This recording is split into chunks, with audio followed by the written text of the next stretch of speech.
Күздің бір шуақты күні, жапырақтар сарғайып күздің көрінісін көрсетіп тұр. Менің атым Қуат, ауылға ата, әжеме бара жатырмын, жәрдемдесу мақсатында. Автобекетте автобус күтіп отырдым. Кенет билет алып тұрған, ұзын бойлы, қысқа киінген қызға көзім түсті. Ол билет алып тұр екен. Мен тесіліп қарап тұрдым. Бірден арам ой кетті. Қыз сезді менің қарап тұрғанымды, маған бұрылып қасыма келіп отыра қалды. Мен де опа жаймен жақындай түстім. Ол маған қарап тұрып: «Жігітім, маған қарап тұрып, не ойладың?» деді.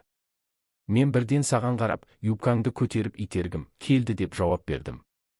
«Онда қиялыңмен көргенше шыңмен итермедім ба?» деді.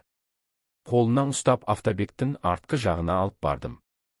Сол жерге жеткенше сайманым тұрып шалбарыма симай барады. Қызды дереу тоңқайтып, юбкасын көтеріп, іш киімін шешіп, сайманымды тығып жібердім. Қандай жып жылы, тап-тар. Қызға бірден тыққанға айғайлап жіберді. Тоқтамай итере бердім. Атша шауып, тап бір-екі әріп көрмегендей.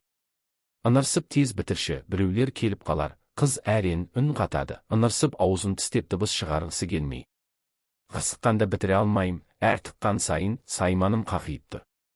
Немене, сайманың бара-бара дәу болып барады. Астымды жыртып жіберердей деді, денесін әрең ұстап. Кенет сол кезде күзетші келіп: «Бұларың не? Не істеп жатсыңдар?» Бірден шалбарымды киіп: «Братан, түсінесің ғой, ештеңе көрмегендей, болайықта» дедім. Ол қызға қарап: «Мен қазір протокол жазамын, бұл көпшілік орын» деп бәле іздей бастады. Қыз: «Байқаймын, саған екі әріп керек сияқты ғой. Мені бір құмарың қанғанша итеріп ал, сосын ештен болмағандай жүре берейік» деді. Маған не, қызды танымаймын, кіммен итерсе де бәрі бір деп тұра бердім. «Онда жүрінде менің бөлмеме» деп бізді алып кетті. Бөлмеге келдік. Жатын орын, шай ішетін үстел, киім ілетін шкаф бар екен. Бөлмеге кіре сала, ол қыздың көтін сипалай бастады. Қыз юбкасын шешіп: «Қайсың бірінші итересіңдер» деп тұр. Мен күзетшіні түртіп, бірінші мен итердім. Кроватқа жатқызып, екі аяғын көтеріп, итеріп жатқанда күзетші де кірісті. Ол өз сайманын қыздың аузына салды.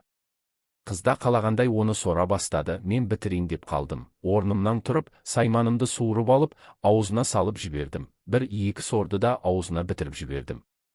Күзетші де қалыс қалмай, артынан итеріп, арқасына бітіріп жіберді. Мен «Қой, автобусым келіп қалдыды» деп шығып кеттім. Жалғасы бар. Арнаға жазылыңыздар, көптеген оқиға шығарамын.